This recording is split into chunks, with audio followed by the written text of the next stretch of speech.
Hello, everyone, and I want to invite all of you to our session here. And hello, Mark Halpern. Good to see you, my friend. Great to see you, So, Derek. Thank you. so right. So Mark is my co-pilot on. Actually, Les look like a co-pilot right now. But Mark is doing this session with me today, and a lot of you know him already. He's an expert in taxes, in philanthropy, and estate planning, and like our business, Mark works mainly with families, and we work a lot with real estate families, and intergenerational real estate families have a different set of issues and opportunities that we want to discuss today. So Mark's in the business of helping families. I'm in the business of commercial real estate, of consulting and brokerage, but most apartments are owned by families. And a lot of these families are in their second and third generation now. And there are challenges that come from going from the visionary in Gen 1 to third generation. But what we want to talk about today is some of the situations that occur. And then the title of this is, how do you motivate Gen 2 and Gen 3 to be in the business? Gen 1 was motivated in a very different way than Gen 3. So that's the topic we're going to talk about today. So you met Mark. And we are brokers, but we feel that we want to be in the education business. That's the best marketing that we can do for our business. And here are some of the topics that we have coming up in the next little while. And if you're interested, you can just put your phone on the QR code. 4 times a year, we teach a series of courses for rental agents in terms of sales and marketing of your properties. And vacancies are going up the market where we're heading into a little bit of a difficult economy. That may be something you want to do. And we run that a couple of times per year. There's a free session, and then there's 7 paid sessions for your staff. This fall, September 23rd to October 2nd, in the third tile there, we're running Apartment Developer Masterclass. This is particularly aimed at your children, okay? And what we want to do is train the next generation of apartment developers with these 11 sessions that last 90 minutes each, with apartment experts on the various topics of new apartment construction. And once a year, we run a major event at the Toronto Real Estate Forum. It's December 2nd, and the title of that is Apartment Development and Affordable Housing. Okay, so you can just go to our webpage and find more details. But I think session number 3 there is particularly aimed at Gen 2 and Gen 3 and teaching them the skills of becoming an apartment developer. Next slide. So if there are any questions, if we have time at the end, pop them in the chat room, and we're happy to try. Mark and I'll be happy to try and answer them. Okay. So in the apartment, so this is the agenda. I'm going to move through this pretty quickly.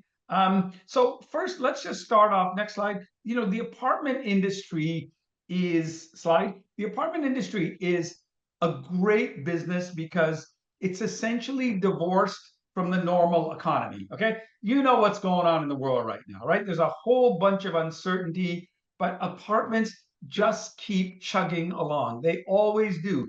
They don't go up and down with the cycles of the economy. If the stock market drops one day, your apartment revenue is the same. Whatever it is that occurs, apartment revenue is steady, and that's the beauty of it. So they're typically stable. Apartment owners are typically low leveraged. Yeah, rents at the top of the market right now are probably going down and vacancies are increasing, but marginally so. Okay. And prices are holding, even though transactions are lower. Everyone's looking for bargains. There aren't any bargains, so there aren't a lot of transactions. So it's just part of the apartment business is that it's just steady Eddie, and that's why it attracts long-term ownership. It's not the most exciting business in the world, but I'll tell you, it just keeps chugging along all the time. Mark, have you seen that true in the families that you've dealt with? Absolutely. There's the markets, they go up and they go down, but real estate has obviously been something that's been just steady Eddie if you hold on to it for long enough. However, as we're talking about today, it's how do you pass that along to the next generation when mom and dad or Yeah. G1 has actually put it all together? Yeah. So 2025 trends. Now, I probably, after what's happened the last couple of days, next slide, I wouldn't even put in 2025 trends because the world is so uncertain, right? But certainly in the development area, we've seen some pain. We think lenders are going to be a little bit less patient, right? And probably a lot of office problems, still maybe some more office rental to office conversions or office to rental. And I think if I had to make one guess, I think you're going to see policy come out from the federal government for more affordable housing programs. Okay. And for intergenerational families who own apartments, that's mainly what my expertise is. You know, a lot of properties have excess density and you can build a second building on it, or you can go for a zoning application and sever off a lot or something like that. And I think there's just going to be more activity in this sector because it has public attention. Politicians talk about affordable housing all the time. You're in the affordable housing business to some extent, so your story is on trend. Okay. All right, next page. So one of the things that it's very difficult today with, there's so much money sitting on the sidelines. Okay. And that money is asking, where should that money go? Right. And we think a lot of this money is with intergenerational families. And I think that I've seen many, many times where Gen 1 is the visionary, Gen 2 is the operator, but Gen 3 is not the operator. Fair enough. They don't need to be the operator. Great. But they're pretty sophisticated people. They've got their MBAs, they're educated and things like that. They could be the family office. They could be the person running the family office. And I think I've been able to do some real estate transactions where I placed private equity, where I was dealing with the Gen 2, but they brought the Gen 3 into the story and they saw the Gen 3 was engaged. They didn't do the deal just because that, but that was part of their motivation also, right? So I think it's fair to say that the first thing I would say is that Gen 3 may or may not want to be an operator. Okay, they don't want to have a hammer in their hand or a plunger in their hand or something like that. But Gen 3 can run the family office. And we run a private equity group inside our company where we actually take Canadian money to the US to invest in apartment development. And oftentimes we find it's the father and son or the father and daughter going down to look. It's Gen 1 and Gen 2 or Gen 2 and Gen 3. And it's an easy way to involve your family when you become the family office. Your kids may not be that interested in re-roofing your 1960s apartment building. Fair enough? Or doing CapEx work or doing balconies or something. But I think they may be very interested in an equity investment. So one of the things I would say to parents, and you know, the Gen 1 and Gen 2, you can involve successive generations by involving them in private equity. And you probably should be diversifying out of your business anyways, right? One thing I could say about most apartment operators is that they are very concentrated in their ownership. They don't have a lot of diversity. It's been a great strategy for the last 30, 40 years, but maybe some diversity would be a good idea. Okay. We're also right, finding, Derek, in that Derek, what you said, that families are perhaps looking at legacy, the philanthropic vertical of a family, and having those G3s or other members managing sort of more of the legacy side, which we see, you know, provides them with something to do. No. Right. Your children will give away your money much better than you will. Right? I mean, children are interested in philanthropy, so that's a good point. Okay, next slide. So all of you probably have got this white paper, but I wrote this about 8 pages, which I wrote, and I wrote it a little bit tongue-in-cheek, Mark, when I first wrote it, but this is a summary of the experience that I have had with multi-generational families, either between Gen 1 and Gen 2, which is an easier transition. Gen 2 to Gen 3 is a harder one. You've probably already received this again, but Sarah's going to pop the link to this into the chat room. Okay. All right. So what do we mean? Next slide. What do we mean by an intergenerational family? This is a real example of a family that we dealt with. Fair enough. You see, kind of the grandfather's up there. He started the business. The principal took it to the next level. The son, and then the kids owned it with partners. 3 different partners. 1, 2, 3, 4, 5 different asset classes. Okay, and 2 principals, but 14 other partners. And they wanted to separate, and there was no governance. Fair enough. Mark, you can just see the problems that are going to occur here. Fair enough. And these are hard to value. I mean, I once had a client say to me, you know, if my father had left the 4 children $100 million worth of Royal Bank shares, I'd still be talking to my brothers and sisters today. Instead, he left us 5 apartment buildings and 6 shopping centers, and I'm not talking to them. Fair enough. So this is the kind of situation that look, it's built your fortune. It's been a great investment, but as you go from Gen 1 to Gen 2 to Gen 3, this can cause problems, and that's what we're going to talk about today. Okay, next slide. Every discussion here that we have on intergenerational change has to involve taxes, right? You have a very low cost base. You've depreciated that down to zero. So you've got recapture to pay, and then you've got monstrous capital gain to pay, right? And so every family that owns, in my case, apartments like this is in tax jail. And there's a lot of discussion, a lot of time, a lot of effort, and money has to be spent to minimize your tax burden, right? All right. This is a moronic book, actually, and the foreword was written by Jagmeet Singh, but it's called Share the Wealth. And it's all about how the rich should pay more. Don't go and buy this book, okay? It's 18 bucks. I wouldn't want to reward the author with the money, but there is a underlying narrative in this country about the rich need to pay their fair share and pay more taxes. They actually do. Okay. But what I'm saying is I can't see taxes in Canada going down a lot. Fair enough. But with the narrative, generally the movement to the left and so on, taxes, continue on to be a problem. All right. So next slide. So, how do we strategically think between, Gen 2 and Gen 3, right? Well, it's not realistic, I think, to think that your children, if you're going from Gen 2 to Gen 3, are going to be in the business. It's not. These are operating business. They require work.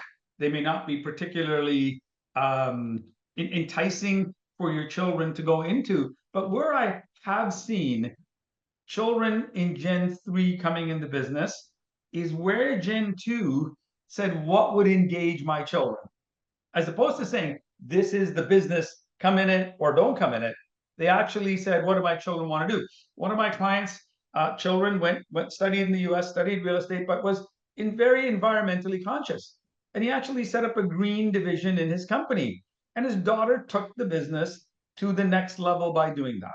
Fair enough? And so I thought that was wise. It's not just saying, here's the job. They don't need the job, right? I have 2 children in my business. Fair enough? They didn't need to join the business, Mark. I created jobs that suited their skill. Fair enough. Their mothers, they want to raise their children, but they want to also stay in the workforce. Fair enough. So I got what I want. I got a lawyer and I got a trainer. Fair enough. Out of it. But it was kind of on their terms, right? Otherwise, they wouldn't have come. So I'm saying that that's something you need to do.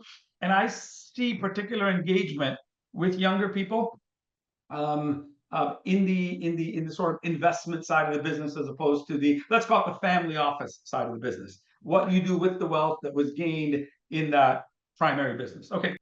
When we talk about the generations, I think that we've got to think about each generation. So Gen 1 is the visionary. Fair enough.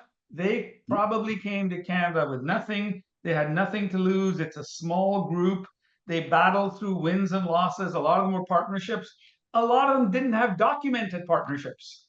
Fair enough. It was a handshake, or it was just something written on one piece of paper. But they just assumed that this business would work for the next generation. And I think a lot of them never thought it would get this big. So you built 500 or 1,000 apartments, and boom, all of a sudden, it's worth hundreds of millions of dollars. Fair enough. And they didn't plan for that. Because I often wonder, how do these super sophisticated, really smart guys leave messes when they die? Well, they were super sophisticated, we're super smart, but I don't think they ever thought we'd get this big, to put governance in place, and then that created the problem, right? So then you've got Gen 2 coming after that. They're a relatively small group. They're close, but they're not as intimate as, let's say, Gen 1 was, with their partners. Many work in the business, but many don't, right? And oftentimes the Gen 2 leader, and some of you on this call may be Gen 2, you're kind of under the microscope of Gen 1, right? Like it's never going to be good enough, right? And I think one of the things is that what Gen 1 needs to do sometimes is to let go. Or if you're Gen 2, you got to let go for Gen 3. Like I've dealt, Mark, in some families where the old man is still around in his 80s, right? And the kids are in their 60s, but they haven't made any decisions yet, right? And so you've got to start letting go of making that decision. Now, when you get to Gen 3 here, that's the largest group.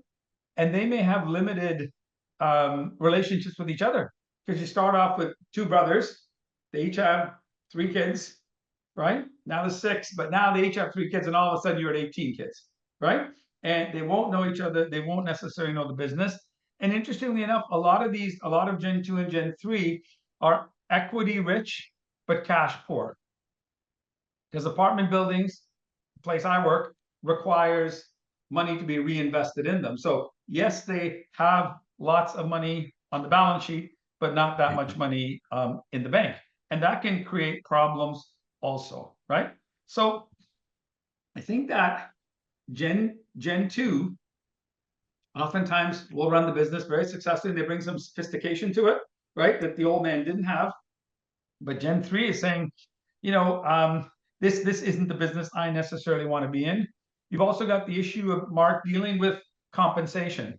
So you got three or four kids and one's working in the business. How much does he get paid to run the business? The other ones are off doing other things. And then if he brings his child into the business, how much do they get paid? Right. So now you got Gen 2 and Gen 3, some of them on the payroll, and the other people could feel that they're, paying too much. Oftentimes I think they may be paying too little, but maybe that requires some external governance or some compensation strategies, looking and saying, look, we got to pay the guy who's running the farm while we've gone off. We got to pay them, the right amount of money also. Okay. So next slide. So I think that, moving forward and families staying together, I think most Gen 1 and Gen 2 want to keep the business together. They want to avoid a sale. They want to avoid conflicts or disaster situation. They want to avoid public embarrassment, but they need a way to achieve the success. Mark, would you agree with that? That most You're Gen spot. 1 and Gen 2 want it to continue? Absolutely. Listen, you can't beat real estate in terms of an investment, and they would like to keep it together, but it's very rare. As you said, that leadership. I was thinking about what you said, where you have a Gen 2 leader. Then you have competition amongst the others who are maybe not active in the business, and the haves and the have-nots. We're seeing a lot of families where if it wasn't for those leaders, like the whole thing would implode, and everyone would just say, "Write me a check for my piece." And that's where the planning really has to come in to make sure that things are documented so that it doesn't Right, right, implode. right. So if there's one thing, like you said, the one piece of advice I could give to families, the one word would be governance. Leave some governance behind, right? And at least with governance, there's a set of rules. They may not be perfect rules, but there are rules. Trying to put governance in place after the visionary has passed, or after the Gen 2 guy has passed as Gen 3, just becomes very difficult. And Gen 1 and Gen 2 need to understand that. And then I think creating boards with third parties, getting expert advice that you pay for, that has knows the family but doesn't have a vested interest in the investments and things like that, that can give good advice, right?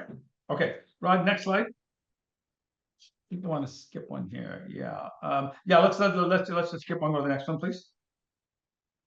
So what happens now when a family can't get along anymore?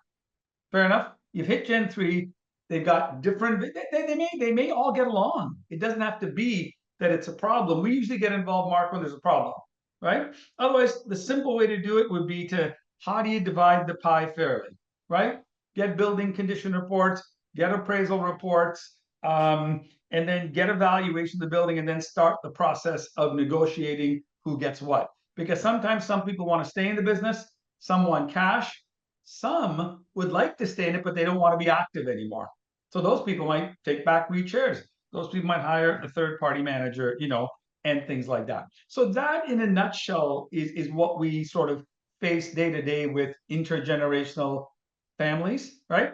Now, Mark, I want you to kind of jump in here and talk about what you do for these families and dive into some specifics. Okay.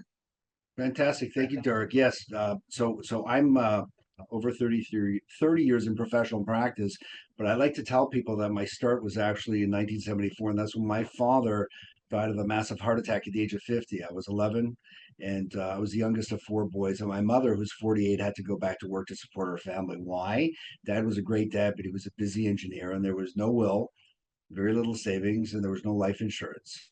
So it was very, very hard for us. But fast forward, I worked with some of the most successful real estate families in Canada and people in private equity, and you'd think they'd have everything all organized and together. But I would suggest probably 80% of the time it's not true. They're so busy looking after everything and everyone else that they don't have even basic things together like wills. I'm dealing with a billionaire family where G2 doesn't have wills in place. I'm dealing with a $500 million family where there's no shareholders agreement, no wills, US tax issues with second generation. So it's really important that people have a team. You need a team of professionals. You need a lawyer. You need an accountant. You need a insurance person. You need an investment person, and you need somebody in the philanthropy space to really be collaborating together. What we find with a lot of these families is that they're dealing with professionals that they've had for many, many years who are keeping them sort of doing the reporting, but not necessarily looking at the planning. So here's just a Mark, big Mark, picture. what's Yeah, Mark, what's the best part of this list of things that the Gen 3 can do? that the Gen 3 can do, that What's the they part should. where you engage them? In the Gen 3, I would say that we often, it's not necessarily the Gen 1 that's moving the dial No, and no, the planning. The it's Gen Gen 2. 3 realizes that we've got, something that could implode in this family.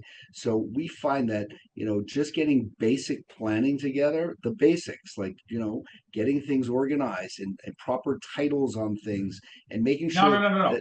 that, The title of our seminar was Motivating Gen 2 and Gen 3, right. right? I'm assuming everyone on this webinar is like me. I'm trying to motivate my kids to do something. Fair enough. They've had great lives, right? Yeah. What part of this would the Gen 3 gravitate towards? So we we All of we it? think that, yeah, first of all, it applies to all of them individually. Yes. Realize you have the corporate entity that has to be dealt with. You have to have the partners; they have their own situation. Yes. Then you have their own families that have to be dealt with, and then you've got the next generation. They need all of this as well. So it's really a tentacle. All of this really applies to everybody, and Okay, you okay. don't. So, but I think what you're saying is I'm trying to get something specific. Yeah, Depending on the personality of those gens, the one who is the peacemaker, you assign him to the partnership. The one who is kind of the legal beagle, they do that. That's what you're saying. There's no one rule here. That's okay, exactly. fine. Exactly. There's no, every situation is unique. What really happens in most cases, Derek, is you need somebody, as you said, to take responsibility. You need someone to sort of put it on their shoulders and say, we need to take care of this. And sometimes it takes convincing. And sometimes you won't get the answers you want, those G2 and G3s, because G1 might be extremely stubborn or very set in their way, that they have a way of sort of, navigating that might not fit in the box of traditional planning. So each situation is unique, but it Okay, doesn't keep mean that going. you don't Okay, have all it. right, good. Yeah. So, but charitable plan giving, I just want to say on that people think that yes, charity begins at home, Derek, right? Which is true. But charitable plan giving is not about disinheriting your children. It's about adopting a legacy or charities you care about and disinheriting Ottawa. And people are not aware of what can be done here. And again, we'll just slide over there, Rod. For all of our families that we meet, unless they were to invest all their money in cryptocurrency or start spending frivolously, chances are they are going to have more money when they die than what they have today, which really means that those families are really the custodian or trustee for many generations to come. But what they're not aware of is that they're also partnering with the tax department on that money. So what we find, Derek, is that people haven't done planning. Planning is making sure you get a check mark that you're never going to run out of money. Here's the tax bill today. Here's what the tax will be a life expectancy. And here's all the money that we're never going to spend that we're just paying taxes on. Can we use that to preserve the estate for the family or for charity or both? And people are just not aware. They look at the balance sheet and they look at the what's on the accounts, but they don't really look at how much they're worth. All of these things in Ontario or in Canada, any appreciation of these is going to create a tax bill. And slide. Disinheriting Ottawa. I like that. Okay, Yeah, and stay with the slides here. Okay. here's Ontario again. You put this in somebody's face; they've never seen it. Registered assets will be taxed at 54%. So you've got lots of wealthy families in the real estate business We have $2 million in RSPs. They have to realize that's only worth $940,000. Let's stop there. There's things you could do with that.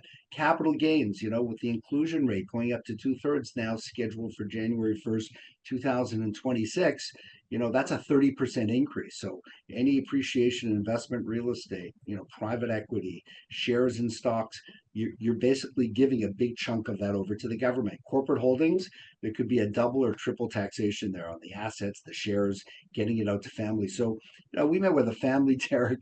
They're worth $100 million and feeling very comfortable until we went through things and we said, no, you're only worth $65 million. Anyway, they said some things that were not very appropriate for me to say those words on this webinar. But with proper planning, we were able to make sure that the family got their 100 million. We created a lot of money for legacy, and again, the tax was minimized. Slide. And I think that all of us, and this really can be driven from G2 and G3. I think this is a very important slide, that all of us have three possible beneficiaries to our estate. We have three, everyone. You have family, you've got the government, and you've got charity. And each of us can pick two. The question is, which two would you pick? Most people would take family and charity. So with proper planning, you could be remembered for leaving a lot of money for charity and getting your G2 and G3s involved in that legacy, as opposed to leaving a big check to the tax department. Slide. And I would say that, taxes are a reality. Derek, I know you're going to like this. It's a great quote. Yeah. You have to pay taxes, taxes and death. But there's no tip. There's no law that says you have to leave a tip.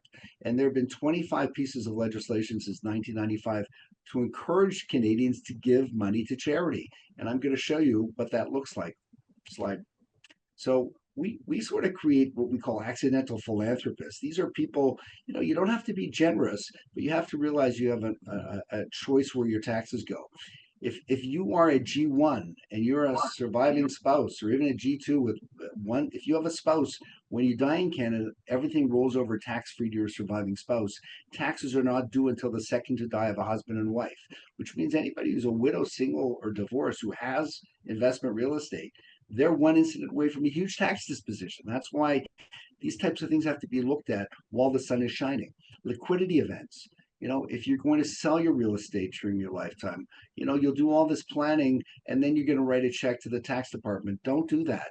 Liquidity events are your biggest payday, but they're the year you can be the most generous to charity to mitigate those taxes. People have done estate freezes, which is right. Very, so Mark, yeah, Mark, as we get to this topic of taxes, this is complex, right? Like, we're giving just very high level, dancing at the top of the waves advice. Every family is different. You got kids living in the US, there's a double taxation issue. It's complex, right? Okay, 100%. sorry, keep going. So all of these things, by the way, it would apply to every real estate family. I'm just saying, all I'm trying to do is find opportunities. Like, I'll tell you, Derek, dealing with a family right now that wasn't interested in estate planning. They weren't interested in tax mitigation, or they were looking at charity. How can we turn tax into charity? The mother had passed away. She was G1. Family's worth $500 million. Mom has a tax bill. They were prepared to pay it. We met, and instead the family made a large donation to their private foundation, their private family foundation, and now there was no estate tax that was due. The tax became charity.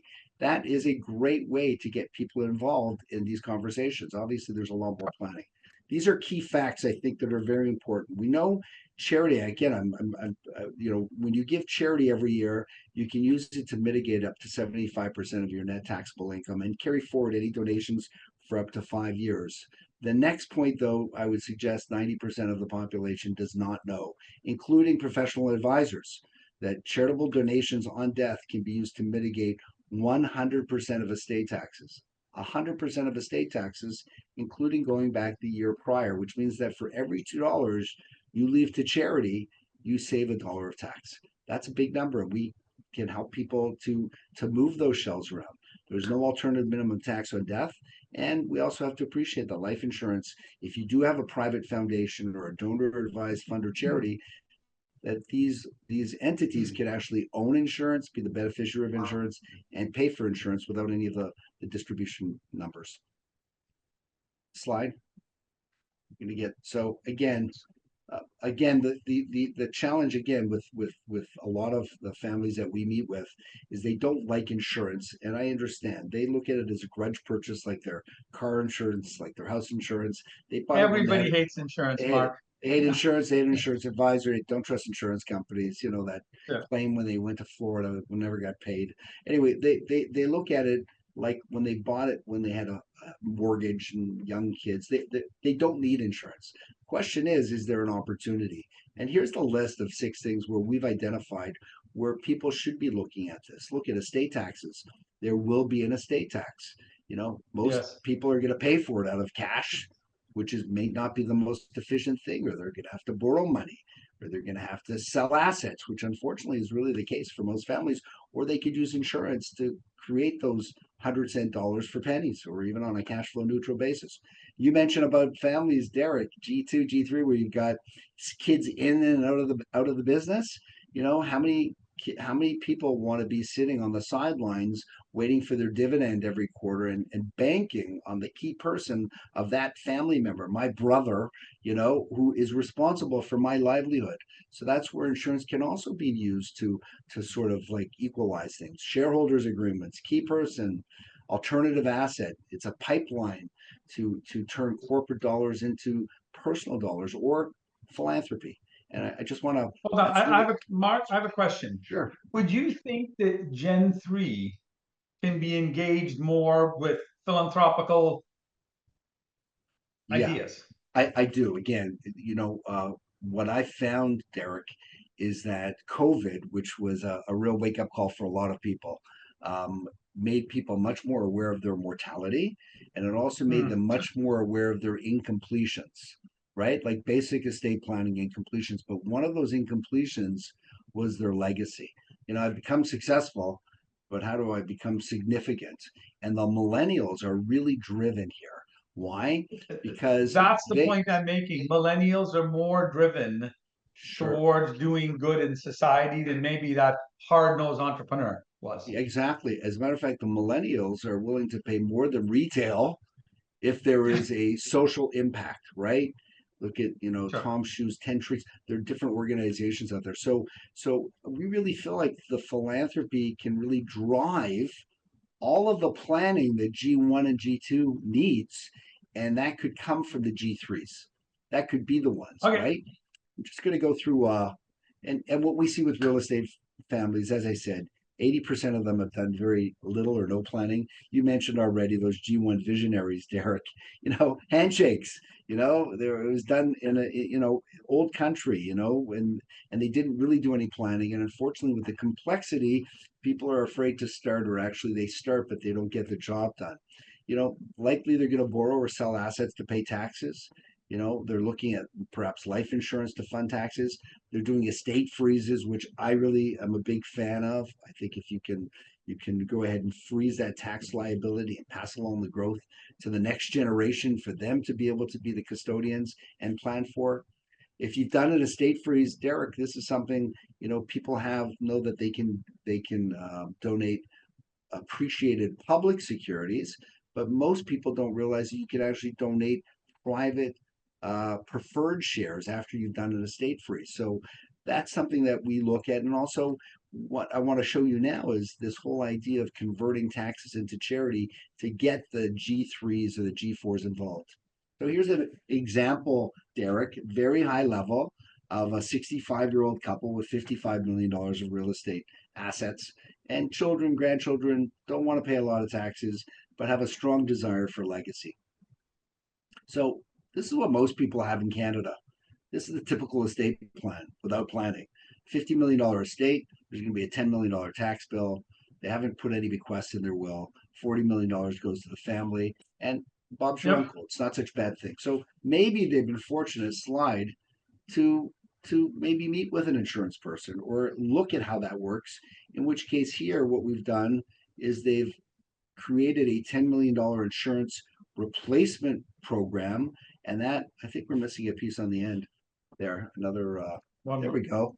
The $10 million will be used to pay the taxes. Notice the family's at 50 million versus 40 million.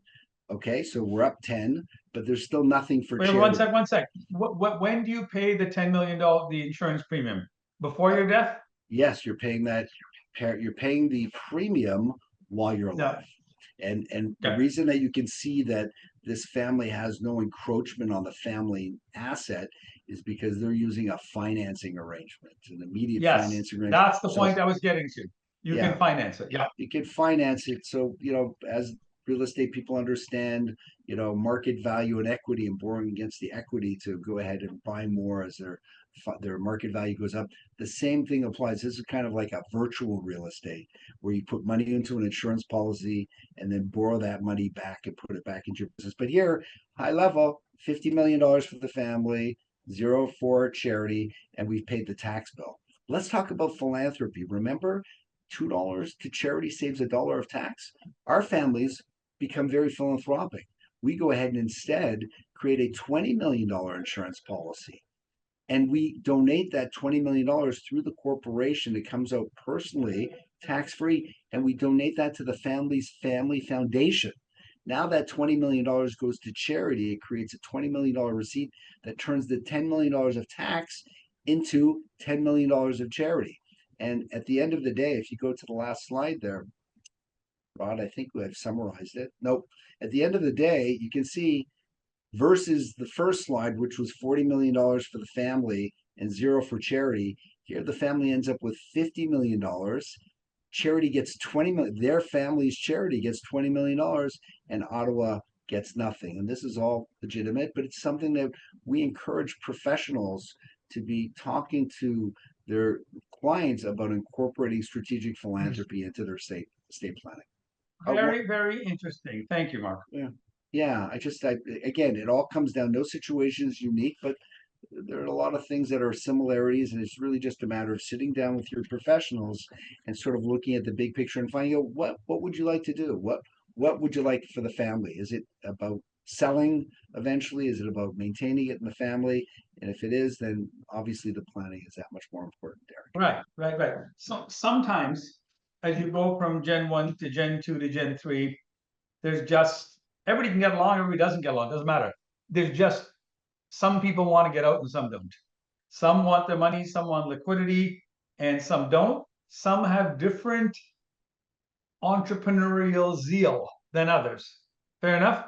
Like the Yes. old man put his name on the construction loan. The Gen 3 guys going, I'm not putting my name on a construction loan that my cousin is running and things like that. So I want to talk for a few minutes now about when it doesn't work. Fair enough? Everybody hopes, certainly in Gen 1 and Gen 2, that the business continues.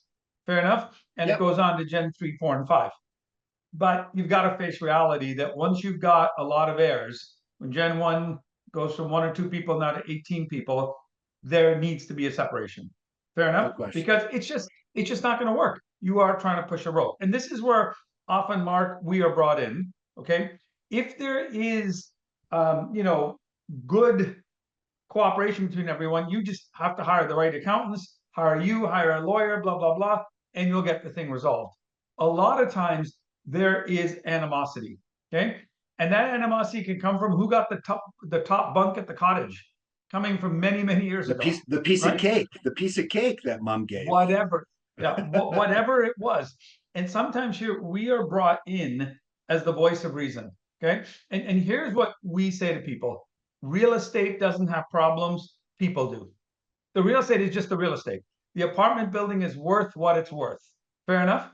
But what is the problem with the people, and how do we give everybody what they need as opposed to what they want? And what's a fair division? Because some people want to take the building and renovate it and make it new again and build right beside it if they can, and others just want their money. And others say, no, I want no change. So these are three very, very different needs and wants. And so what we often do is come in as, I think, the voice of reason, Mark, as the trusted advisor, and we're there for more than the real estate. The real estate is actually the relatively easy part of it, right? And if a family can get their governance in place early, when that time comes of separation, now there's rules in place as opposed to no rules in place.